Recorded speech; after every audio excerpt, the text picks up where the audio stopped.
A day before the wedding, I received a message from my fiancé. My mom is inviting you to dinner tonight. The evening went smoothly until my future mother-in-law whispered something in Italian to her husband, and they both laughed. As I was leaving, I smiled, took her hand gently, and spoke my own words in perfect Italian. Before we continue, don't forget to write in the comments which country you're from and how old you are. Enjoy listening. On the eve of her wedding, Alina was immersed in the flurry of final preparations when her phone buzzed with a message from Andre, her fiancé. My mother is hosting a dinner this evening and would be delighted if you could join us at 7 p.m. Can you make it? The words were carefully polite, almost formal, but the invitation carried a subtle weight, as if it were more an expectation than a warm, heartfelt gesture. The phrase, would be delighted, felt slightly staged, hinting at an underlying agenda. Alina paused, her fingers lingering over the screen, her mind sifting through the implications of the evening ahead. After a moment of quiet reflection, she typed a concise response. I'll be there at 7. Thank you for the invitation. Setting the phone down, she turned her gaze to the window, where the world outside unfolded in its familiar, unhurried rhythm. Delivery workers were unloading heavy barrels of coffee beans for the cafe at the corner, their voices blending with the soft hum of morning traffic and the occasional honk of a passing car. A stray cat sauntered along the curb, its movements deliberate and unhurried, weaving through the steady stream of pedestrians heading to work, their faces buried in scarves against the cool morning air. The scene was comfortingly ordinary, a snapshot of everyday life, but within Alina, a quiet tension began to simmer. Not fear exactly, but a subtle, electric anticipation, like the hush before a pivotal moment in a performance. Alina was no stranger to the reserved demeanor of Andrei's mother, Lyudmila Sergeyevna. Their previous interactions had been marked by a cool, almost clinical politeness, with Lyudmila's sharp, observant eyes seeming to catalog every nuance of Alina's words, gestures, and even the way she carried herself, distilling them into silent judgments that hung in the air like a faint chill. Alina had always responded with measured courtesy, her composure unwavering, but each encounter left her retreating into a reflective silence, replaying the moments in her mind, searching for hidden meanings or unspoken critiques. Seeking a moment of clarity, she dialed her friend Marina, whose steady, no-nonsense voice was a lifeline in moments of doubt. Stay grounded, Marina advised, her tone firm yet laced with warmth.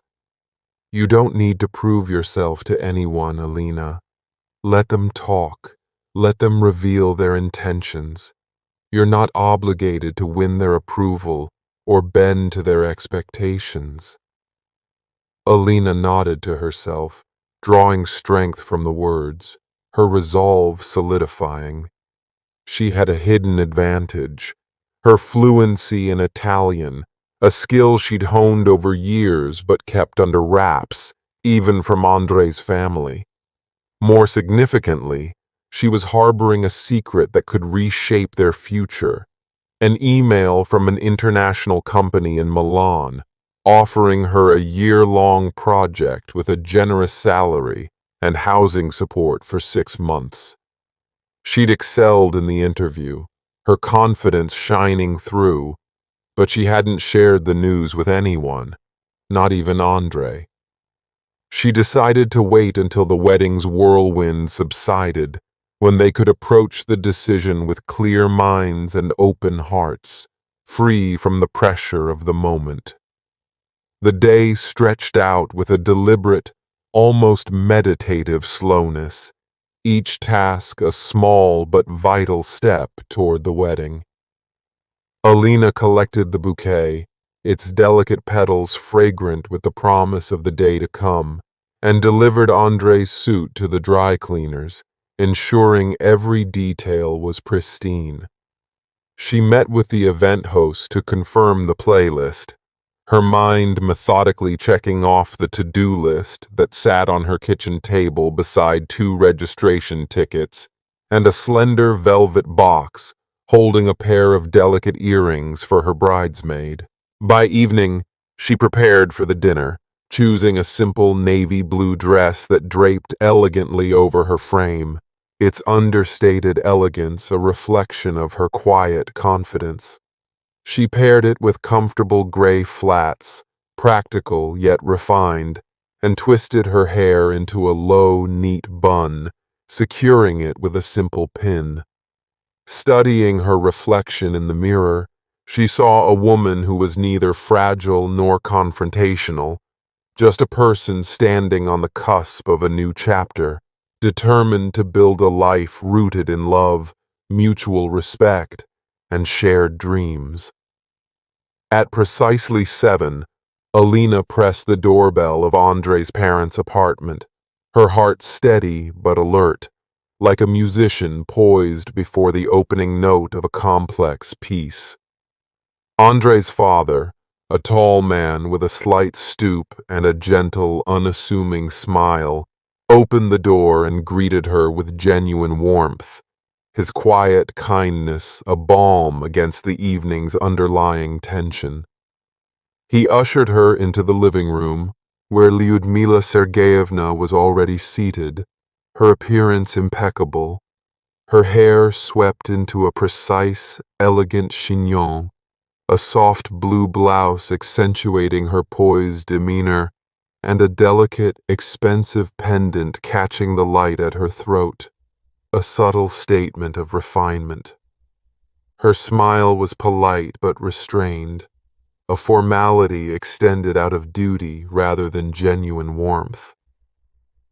"Alina, you look so delicate in that dress," she remarked, her voice carrying a faint edge, as if testing the waters with a subtle jab.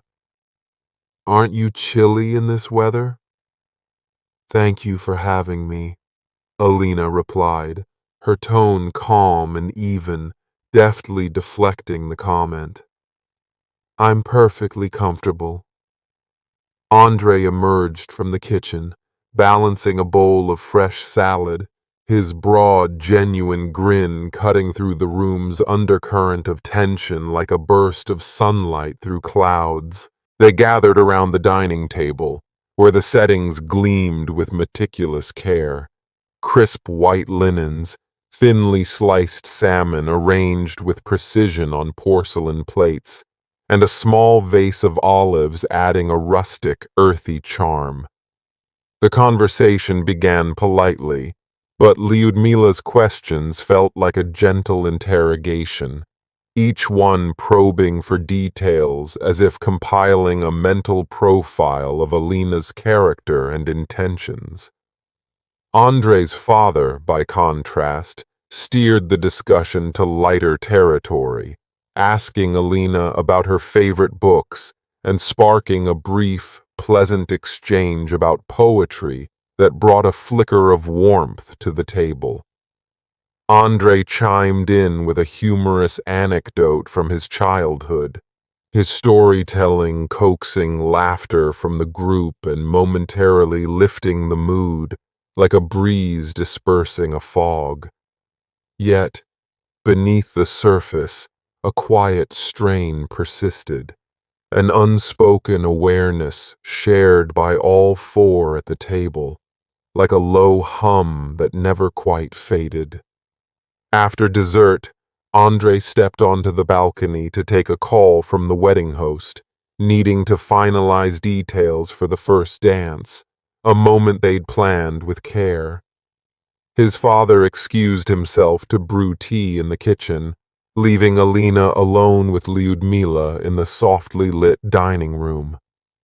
In that moment of quiet, Lyudmila leaned toward her husband as he returned, murmuring a phrase in Italian with a subtle, knowing smile. The words were soft but deliberate, a calculated jab meant to exclude Alina, delivered with the assumption that she wouldn't understand the language. They exchanged a brief chuckle, their eyes flicking toward her with a mix of amusement and curiosity, as if testing her reaction to being left out. Alina's pulse quickened, her breath catching for a moment, but she kept her composure, her mind racing to process the slight. This wasn't just a casual remark. It was an attempt to diminish her, to place her on the outside looking in, to assert a quiet dominance. She rose slowly, her movements deliberate and graceful, and walked around the table to Lyudmila. Gently taking her hand, her touch light but firm, she looked directly into her eyes and spoke in flawless Italian, her voice clear, steady, and unwavering. "I understood every word you said. There's no need for concern about me. I'm capable of standing on my own and caring for those I love, and I intend to do so." Lyudmila's expression faltered, her smile dissolving into a flicker of surprise, followed by a flash of irritation, and then a hint of unease that betrayed her carefully composed facade. Andre's father averted his gaze, staring into his teacup, clearly aware of the awkwardness of his wife's comment and the weight of Alina's measured response. Andre returned from the balcony, pausing in the doorway as he sensed the charged silence that had settled over the room like a heavy fog. No one spoke. Alina returned to her seat, her point made without raising her voice or resorting to dramatics, her dignity intact. The evening concluded quietly, with Lyudmila offering a stiff reminder to rest for the wedding, her tone laced with a cautious edge that betrayed her discomfort at being caught off guard. As Alina stepped into the cool night air, she replayed the moment in her mind, her footsteps echoing softly on the pavement. Her words had been honest, not vindictive, delivered with a calm resolve that left no room for misunderstanding. She hadn't sought conflict, only mutual respect, a foundation she refused to compromise as she stepped into her new life with Andre.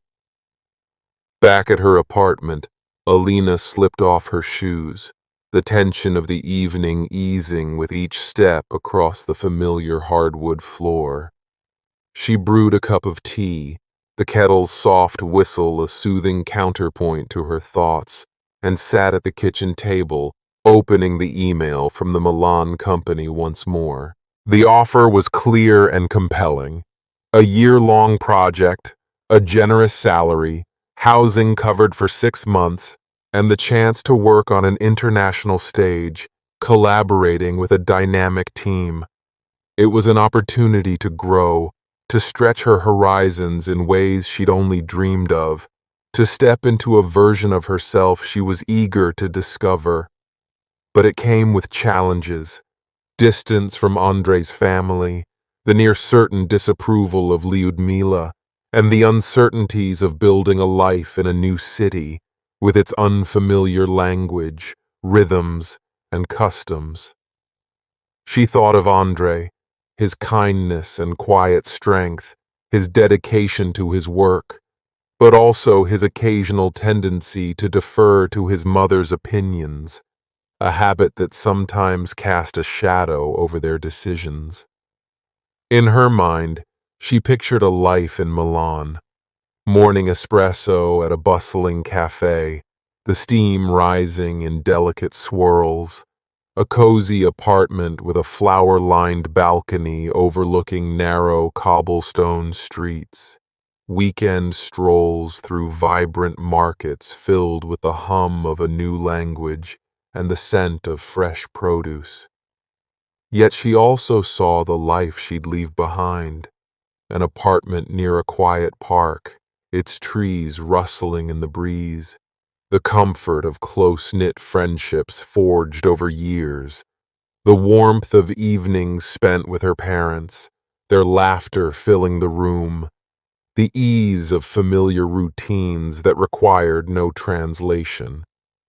Taking out a notebook, she drew 2 columns, one for Milan, listing freedom, professional growth, new connections, and the allure of weekend trips to the sea, the other for staying, with its cozy familiarity, supportive friends, and the security of known paths.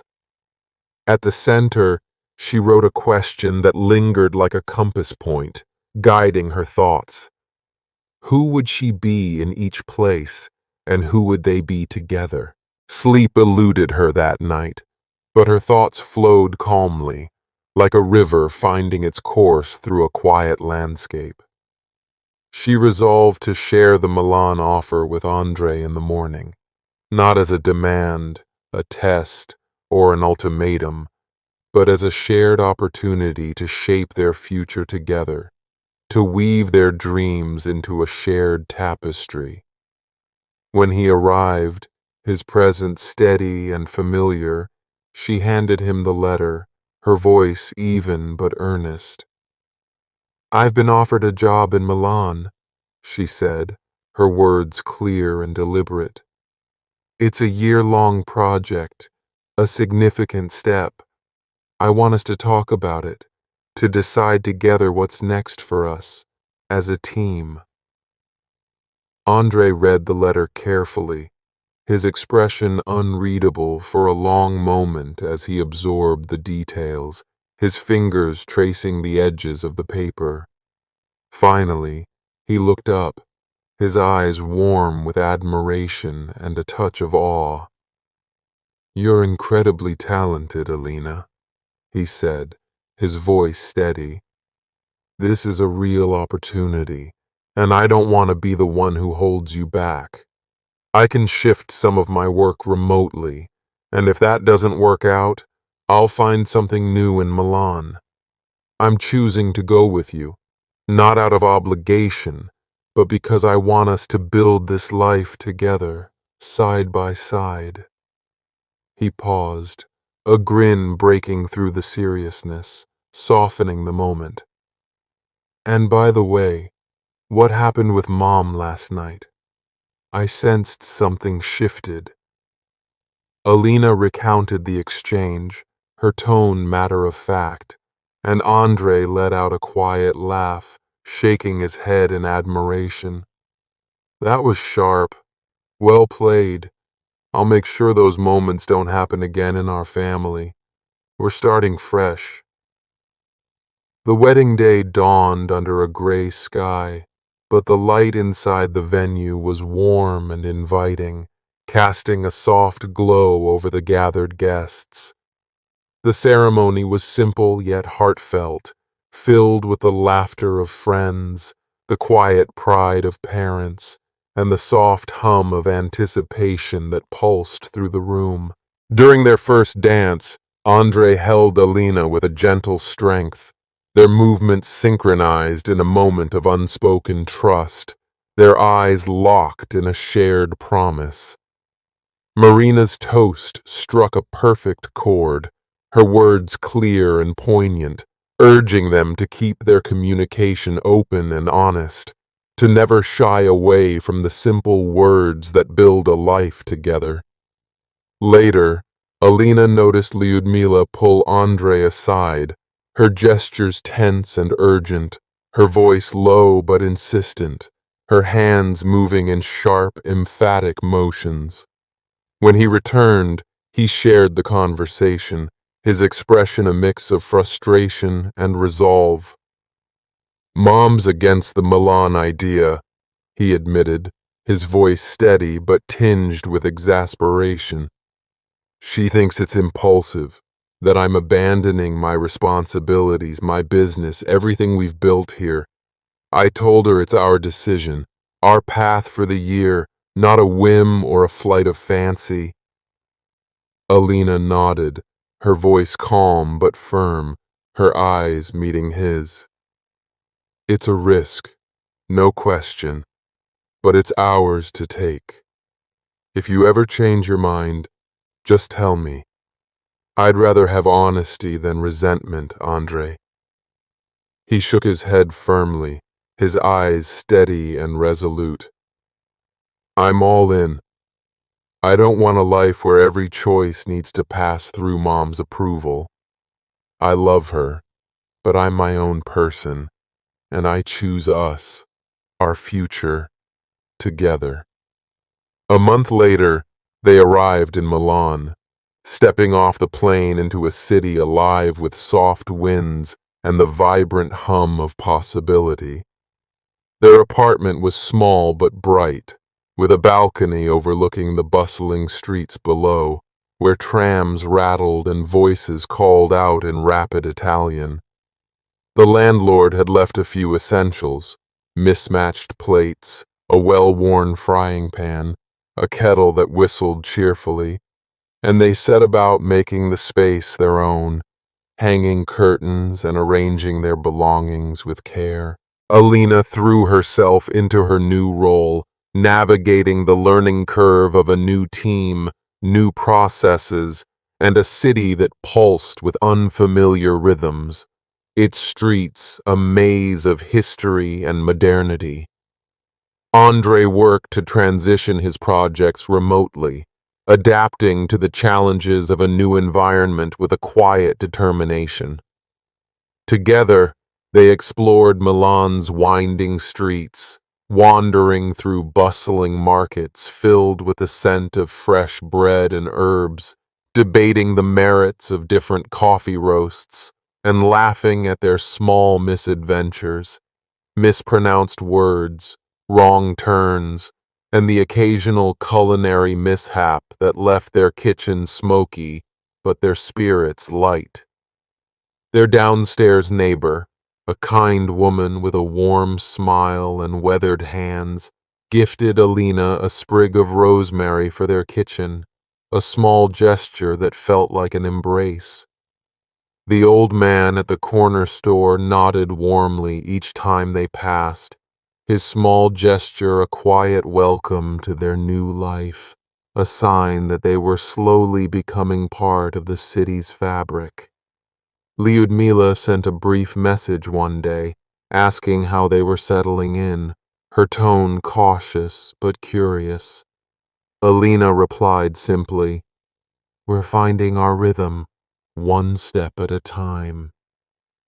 A week later, a photo arrived from Andre's father, showing him stirring a pot at the stove with the caption, "Trying your soup recipe, not bad." Alina sent back a heart emoji, a small but meaningful gesture that felt like a bridge across the distance, a quiet acknowledgement of connection.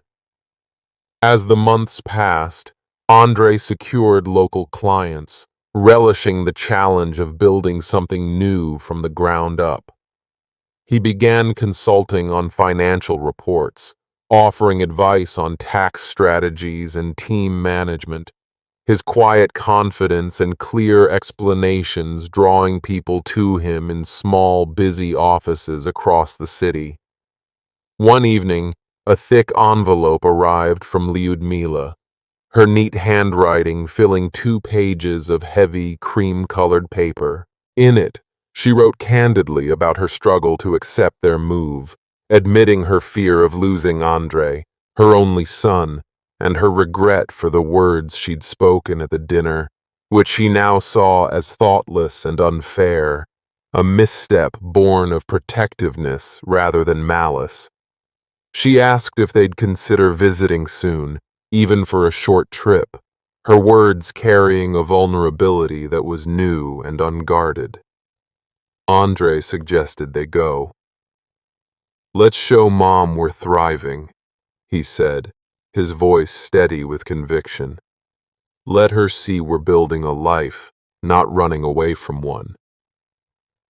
They returned for a brief visit, and while the reunion was cautious, it carried a new warmth, a tentative softening of old edges that had once been sharp. In the kitchen, Lyudmila spilled sugar while pouring tea, her hands trembling slightly with nerves or fatigue.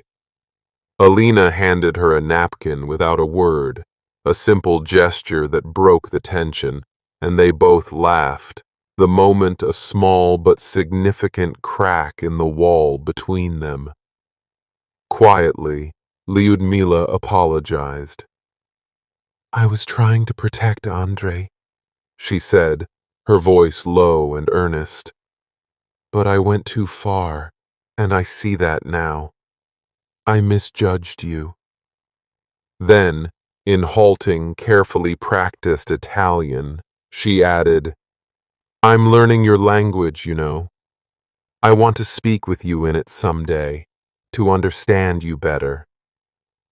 Alina smiled, touched by the effort, recognizing it as a small but significant step toward understanding, a bridge built with intention. Back in Milan, their life settled into a steady, comforting rhythm, a tapestry woven from small, meaningful moments. They carved out one evening each week for themselves. No work, no distractions, just the two of them sharing a simple dinner, watching a movie under a shared blanket, or strolling through the city's lamp-lit streets, their hands brushing as they walked. When Alina received an offer to lead a small department with a 3-year contract, a higher salary, and the opportunity to travel back home quarterly, she brought it to Andrei immediately, her voice steady but open. His reaction was a complex mix of pride and quiet concern, a flicker of fear about what it might mean for his own path in a city where he was still finding his footing. They talked it through over several evenings, their conversations honest, unhurried, and grounded in a shared commitment to their partnership. I want you to take it, Andrei said finally, his voice firm, his eyes steady. I'll find my own way to grow alongside you. We're in this together, and I don't want to hold you back. I want to walk with you, even if it means figuring out my own steps along the way. Alina signed the contract, and they celebrated with a box of pastries from a local bakery, their laughter filling the small apartment as they shared the news with their parents over a video call. Lyudmila's smile was genuine, her pride evident, and she added, half-jokingly, that she'd study Italian more diligently to keep up with them, her words a small but heartfelt olive branch. Soon after, Alina discovered she was pregnant, a quiet miracle that left them both stunned and overjoyed, their hearts swelling with a mix of wonder and trepidation. They kept the news private at first, savoring the intimacy of the moment, letting it settle between them like a shared secret, fragile and precious. During a video call with Andrei's parents, his father caught the glow in their faces, his smile spreading wide with understanding, his eyes crinkling with quiet joy. Lyudmila's eyes welled up as she leaned closer to the screen, her voice barely above a whisper, trembling with emotion. Come visit soon, she said, her words soft and unguarded. I'll knit something for you, and I promise I won't argue. I just want to hold your hand, to be part of this. The words carried a softness that loosened an old knot in Alina's chest, a weight she hadn't realized she'd been carrying for so long. It wasn't gone entirely, but it had been carefully lifted, making it easier to breathe, to see a path forward together. Milan became their home, woven with the sounds of trams rattling through the streets, the scent of basil and rosemary wafting from their small kitchen, and the small, everyday moments they built together, choosing cheeses at the market, laughing over a poorly cooked meal that filled their apartment with smoke, debating the best route to the office or the perfect coffee blend. Lyudmila wrote more often, her messages shifting from cautious inquiries to warm, curious updates about recipes she'd tried, books she was reading, or the weather in her garden. Andre's father sent photos of blooming chestnut trees in the park, his captions simple but heartfelt, reminding them to rest, to take care of each other, to savor the life they were building. Alina and Andre grew, not without challenges, late nights at work, moments of doubt, the weight of new responsibilities, but with an honesty that anchored them, a commitment to facing each hurdle together. Their life wasn't perfect, but it was theirs, shaped by choices they made hand in hand, step by deliberate step, in a city that hummed with possibility and a future they were crafting, together with quiet, determined hope.